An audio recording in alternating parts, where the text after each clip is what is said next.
I'm so glad we got to hear Cheryl's story. Thanks so much, Rachel.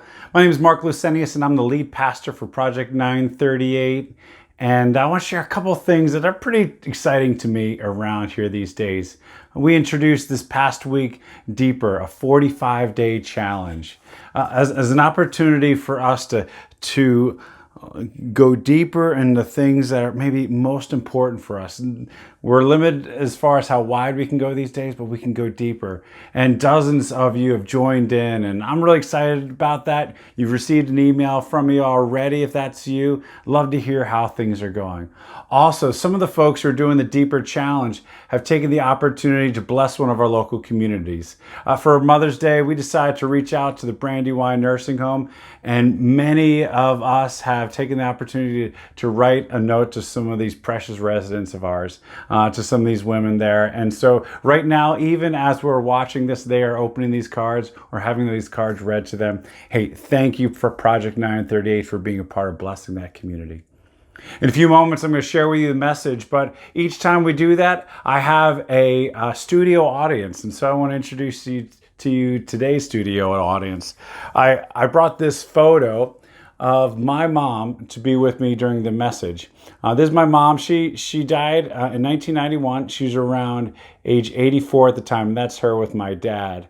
And if she had a superpower, or if she was a superhero, we would call her Journey, like in the band, like in the entire band, because she don't stop believing. Whether it's her husband or her kids, or the many, many women who considered her their best friend, she always infused hope and belief in the people around her. She would sponsor and invest in young adult women through the Miss America scholarship program. She was that kind of person. I'm so glad that I got to be her son. Well, you've got to know me a little bit. We'd love to get to know you. In the chat or the comments section, there's an opportunity for you to fill out a next steps card. That's an opportunity for us to find out who's here and to pray for you. And we'd love to send along any information that you might have questions about. So take an opportunity to do that now as we transition to the message. I call it the eternal empathy experiment.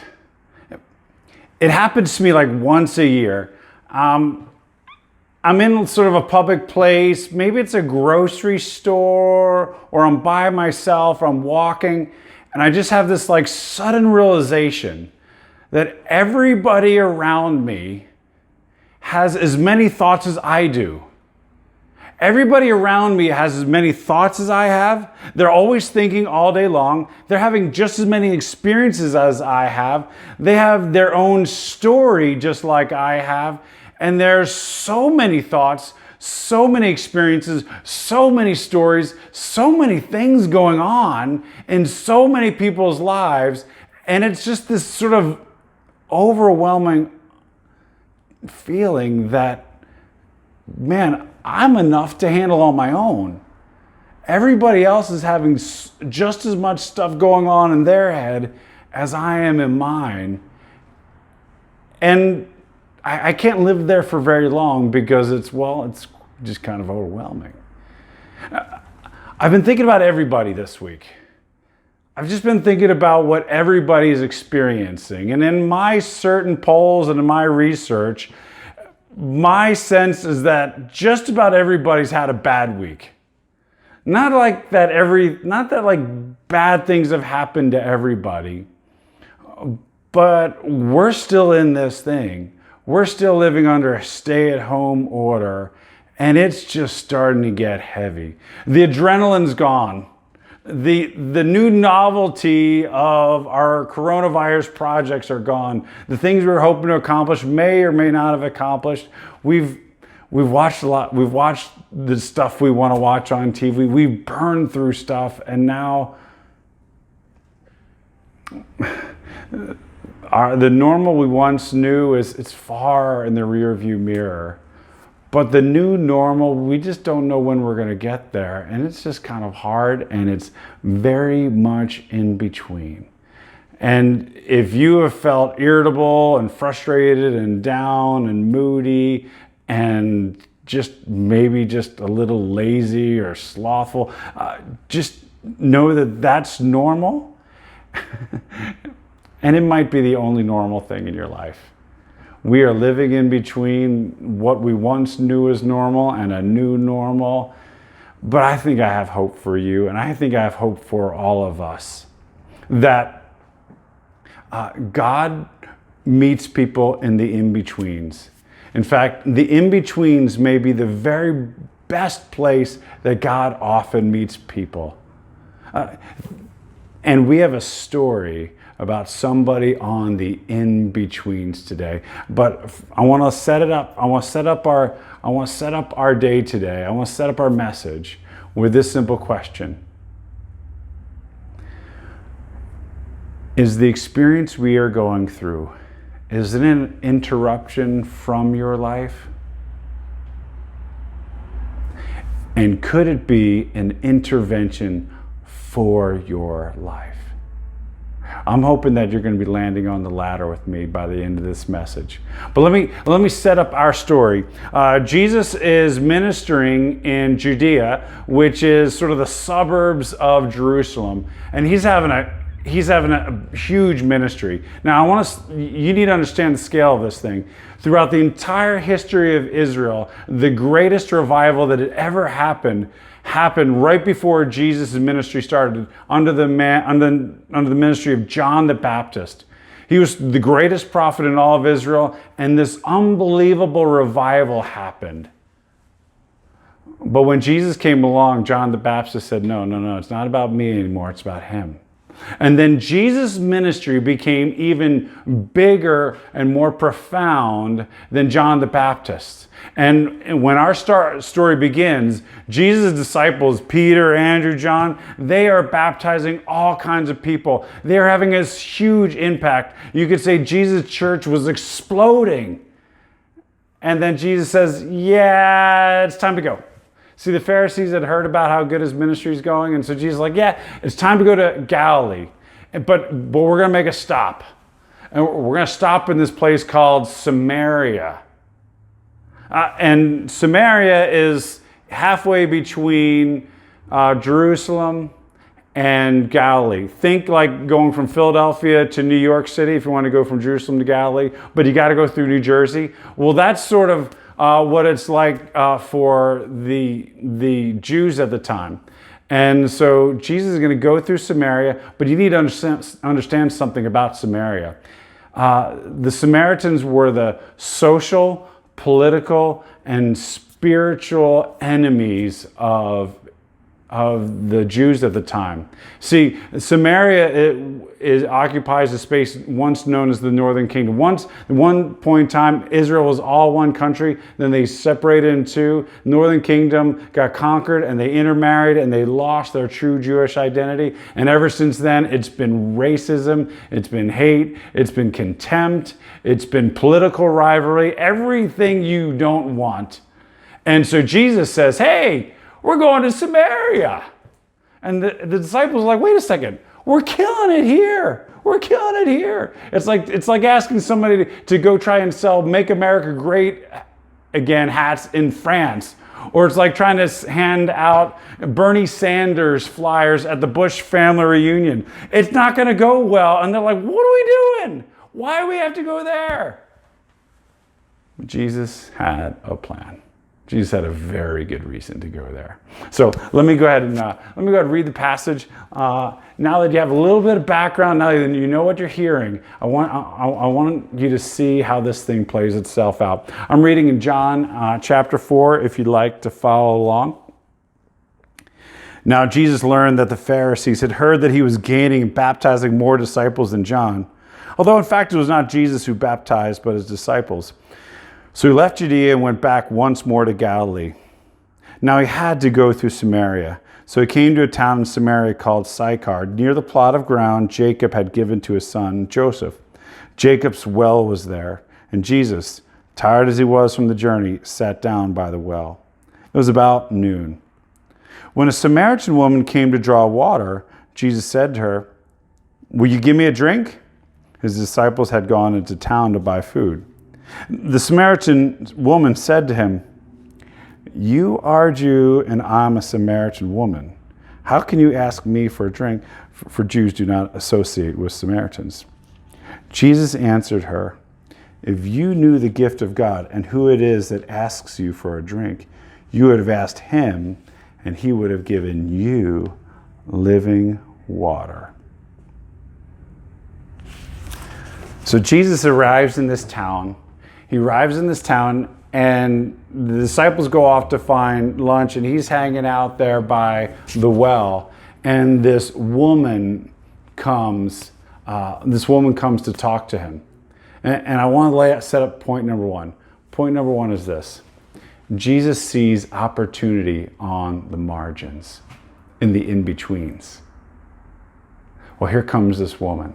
And you need to understand, the Samaritans, they were outsiders to the Jewish people. They were outsiders. They were outsiders to the Jewish religion. They were political outsiders. They were social outsiders. And here's this woman coming in the middle of the day. And you need to know something. If you know this story well, you'll know that women would never come in the middle of the day to a well to get water. Because it was hot in the middle of the day. Women would always come together in the morning early. They would come as a group of women while the day was cool, and then they worked together the water, and then they'd walk back together. This was a big deal. I mean, she'd be carrying a 5-gallon bucket of water, likely on her head or on her back. And you would never do that in the middle of the day unless you didn't belong. Unless you didn't belong with the rest of the women. That was the case with this woman. She didn't belong with the rest of the women, and we're going to find out that she did a better job of making friends with the boys in town than she did with the women. So the women didn't necessarily welcome her to be a part of it. And so this woman, she wasn't just among the outsiders. She was an outsider of the outsiders, meeting Jesus outside of the town. She was outside of the town of which she's an outsider, of the people who are outsiders. She's out on the margins, and Jesus sees an opportunity. Now, here's the thing. The best way to understand this woman is you have to understand the man that Jesus met just one chapter before. We talked about him last week. And you'll see and feel the contrast almost immediately. Nicodemus was sort of the most opposite person of this woman you can imagine. He was a ruler of the insiders. He was a ruler of the Pharisees. And so he was an insider in Israel. He had political power. He had religious power. He was affluent. But he came to Jesus at night. You see the light and darkness happen. He's coming to Jesus at night, and when he starts seeking Jesus, Jesus starts throwing these really difficult questions and difficult thoughts out there, and he doesn't get it. He doesn't get it at all. He's not understanding it. And that's the ruler of the insider of the insiders. But for this woman, the outsider of the outsiders, he says it plain. He says it very, very plain. He said, look, hey, if you understood who you were talking to,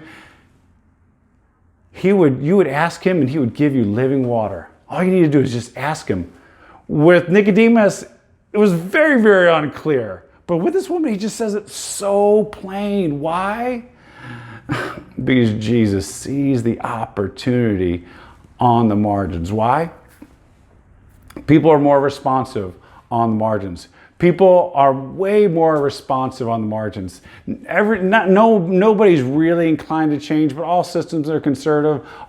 We tend to almost always solve for the status quo, particularly when things are going normal. I brought a book from home, and I just want to show you, just give you an example of what the margins look like.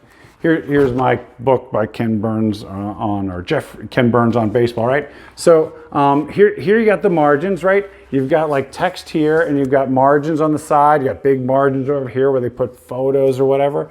But like what's normal on this page is what's right down the middle.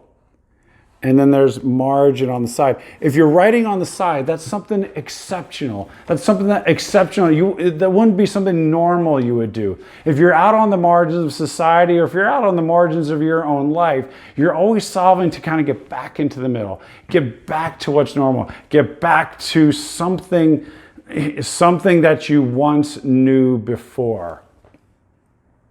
Well, And that's why people on the margins tend to be much more interested in change, much more interested in, hey, trying something new. Why? Because they want to get back to the middle, get back to the center, get back to the way things would be. Now, interestingly enough, the margins on any typical page is about 37% of the page. There's more margin in life than we think. And in fact, if you look at most books, there's an awful lot of margin at the end of the chapter. Look at all of this space.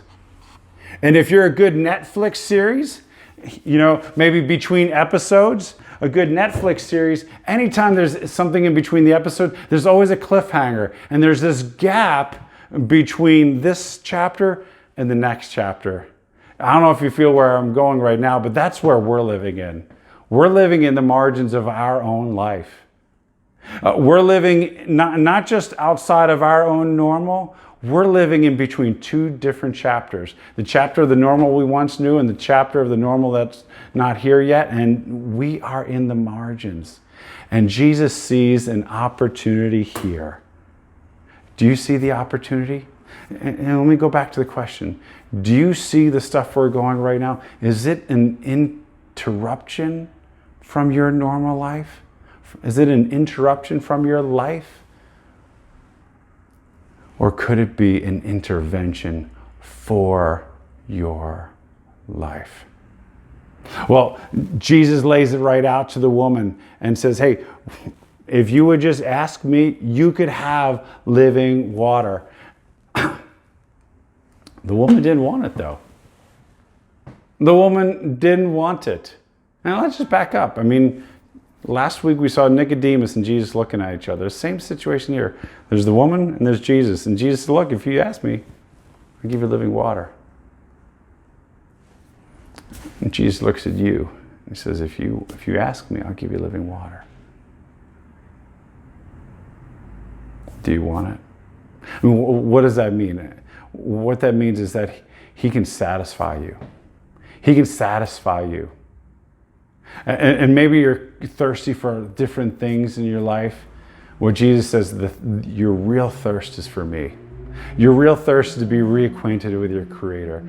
Your real thirst is for me. What this means is that regardless of what happens with this virus, regardless of what happens with our jobs, regardless of what happens with our health or our loved ones, Jesus promises that you can have Him and the satisfaction that comes with Him, and no matter what happens, you can experience peace, hope, security in Him, a sense of love. That is the satisfaction that He offers you. The woman, she didn't want it. Why?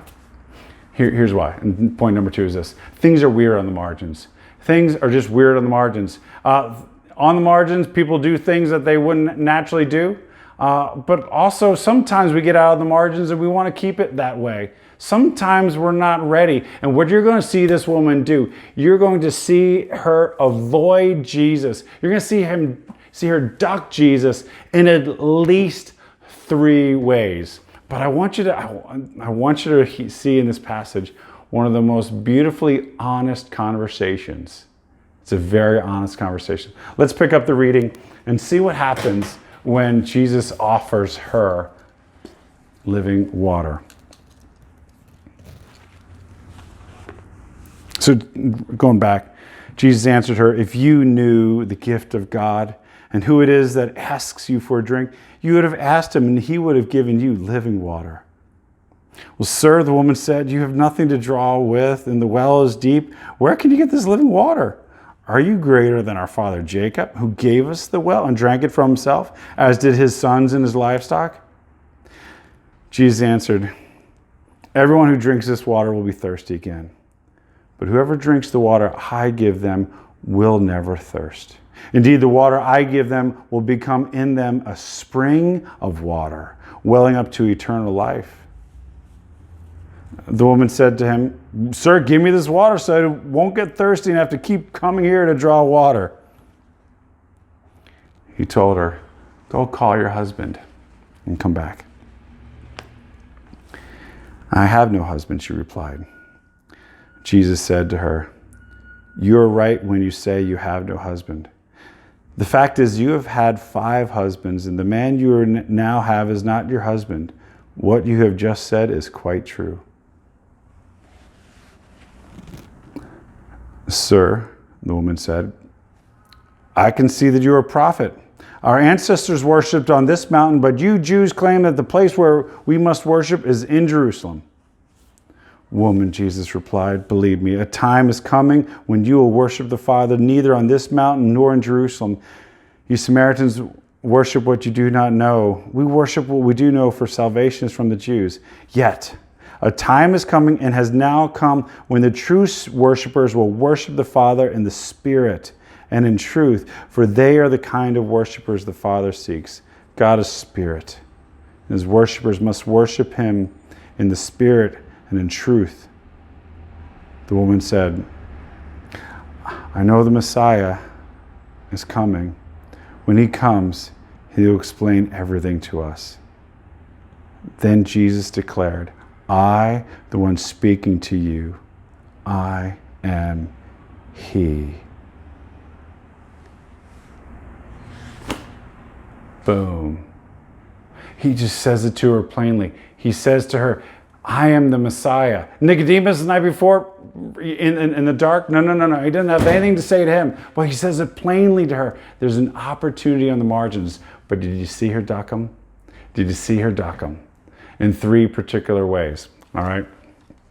The first one is this, and I want you to give me some grace because I have to walk you through something here.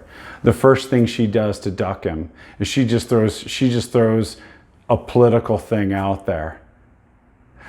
We can hide from Jesus in politics. He's right there standing before her, say, "I'll give you living water." But she's like, whoa, no. You're a Jew, I'm a Samaritan woman, you don't talk to me. And he just cuts through that. And then when she gets a little bit closer, she's like, "Well, wait a second, the Jews worship in Jerusalem, we drew it." And she's trying to hide between all the political conversations of the day. And she just cuts right through. We can hide from Jesus in politics. Yeah, I had this experience when this COVID thing happened. I just started reading. I started reading because I knew this was going to affect our church. This is going to affect our family. I just started reading, and day after day, I'd read article after article, and I'd read. And after about a couple weeks' time, I started developing this really well-developed opinion as to what should happen. I really started thinking like I knew what would happen. And not just that, I started developing clear opinions as to who are the people who are sort of the enemies of the right plan that I had in my mind. And I started recognizing how foolish they were in light of how smart I was. And then all of a sudden I kind of realized that, wait a second. I've spent 4.5 hours reading articles and I think I know what should happen. Really? And more disturbing is I started developing enemies in my mind.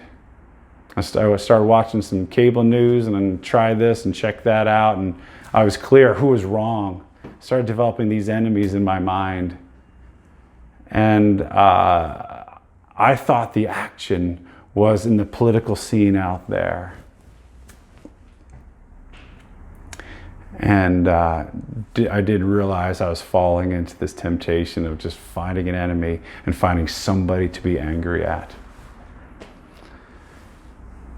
Can I contrast Jesus with our divided nation?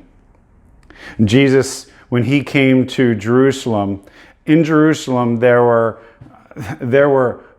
religious conservative people who he had challenging words for. And there were socially liberal people that he had challenging words for. And there were people in political power that he had challenging words for.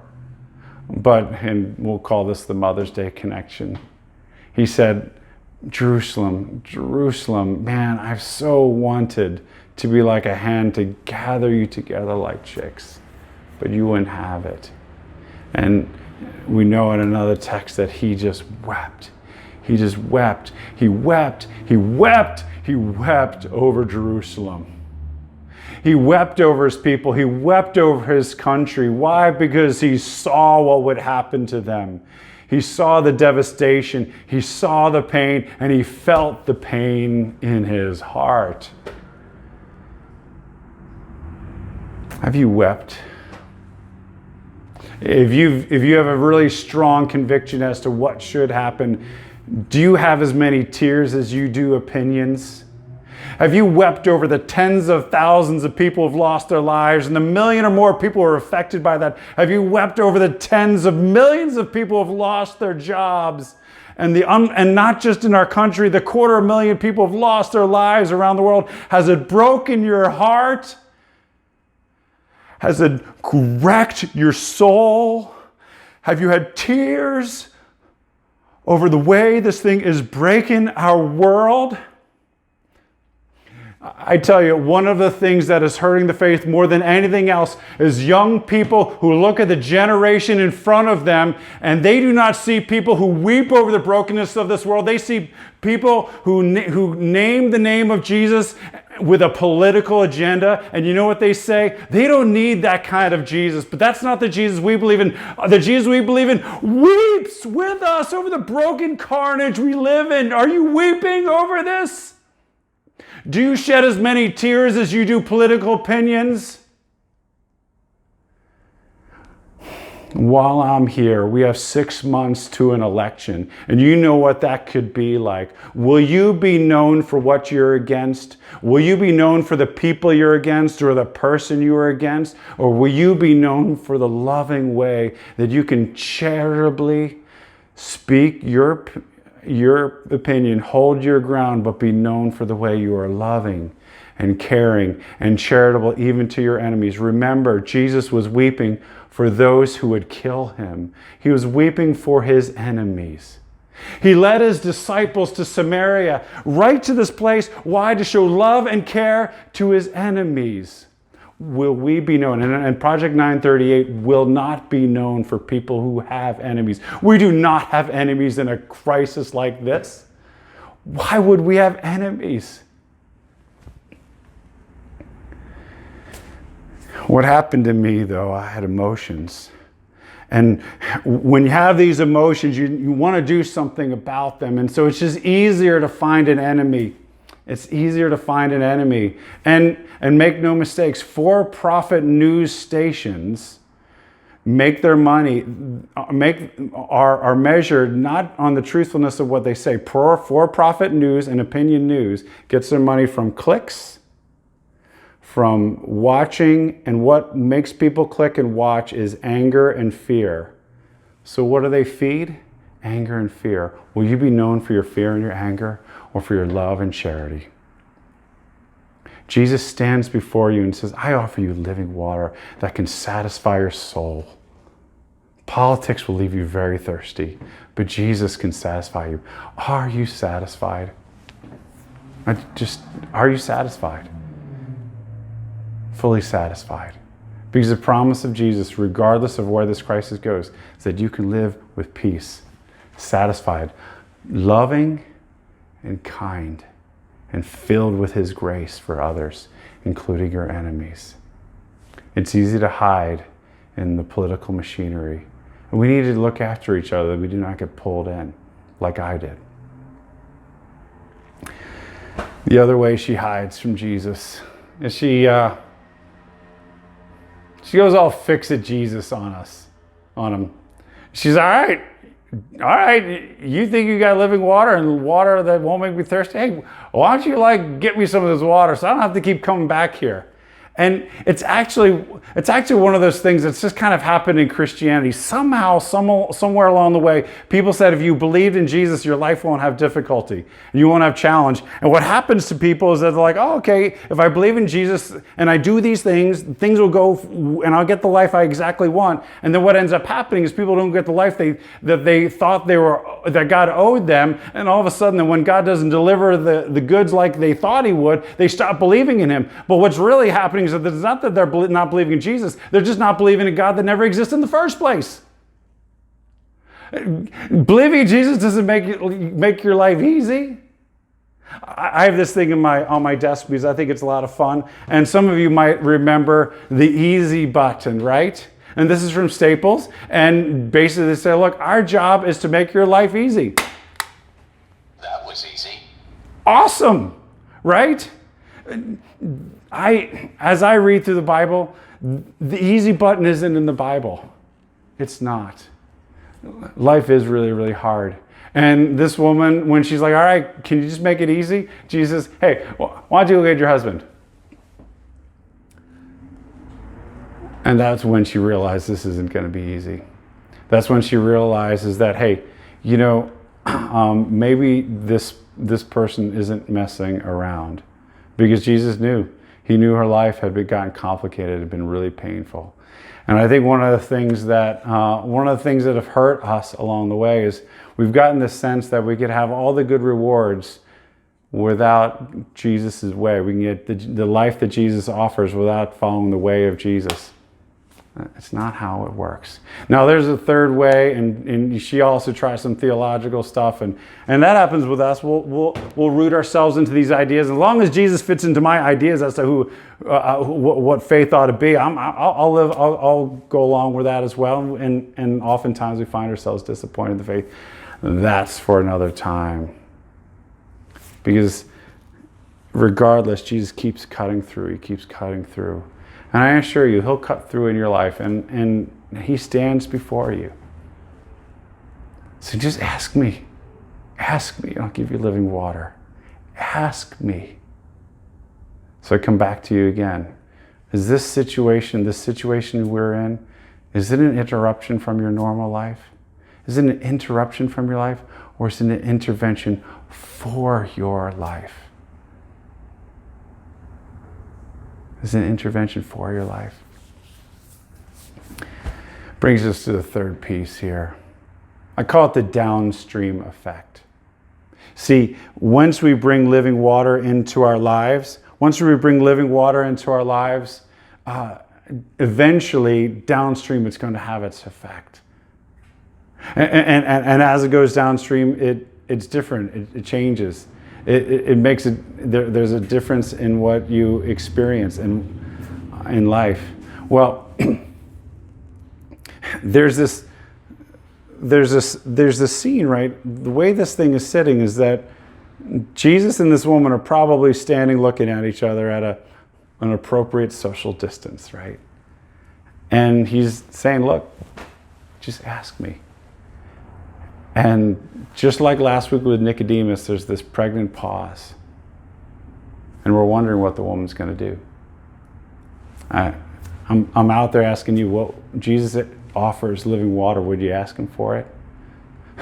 But before you answer, remember Empire Strikes Back.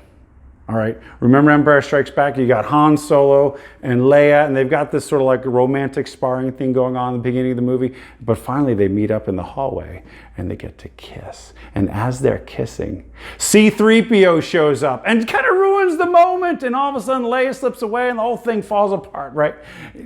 He ruins the moment. Well, there's Jesus and there's the woman, and they're like, he's basically saying, just ask me. And the disciples rolling like, hey, Jesus, we got lunch. Did you eat yet? Because we got some food. It's going to be great. What, you didn't eat? Oh, did somebody else feed you? And who's this woman? What are you doing? What's he doing with the woman? Why is he talking to the woman? And meanwhile, the woman slips away. She slips away, and we don't really know what happens to her. And Jesus is talking to them, and clearly they're not necessarily getting the moment here. But eventually Jesus says, wait a second, guys, do you realize what happened? Because what really happened is the woman went back to the town, and she went back to the town and said, you need to understand, people, I met a prophet. I met a prophet. He's told me everything I've ever done. And the men are like, oh boy. And so, but the entire town now comes out, and they're coming out in the middle of the day, and they're coming down the hill, down to the well, and they put on they're likely putting on their white turbans, and they're coming down like this big crowd's coming down. And Jesus coming to his disciples is like, you guys are talking about food. You guys are talking about lunch. Look, open your eyes. The fields are white to harvest. They're ripe. And they would know, in those days, they would know that a harvest was ripe because it would turn white. He says, will you look at the harvest? It's ripe. And sure enough, that entire community came down and they said, not only do we believe you're the Savior of the world because of this woman, we believe it for ourselves because we've talked to you. Unbelievable, explosive opportunity there at the margin.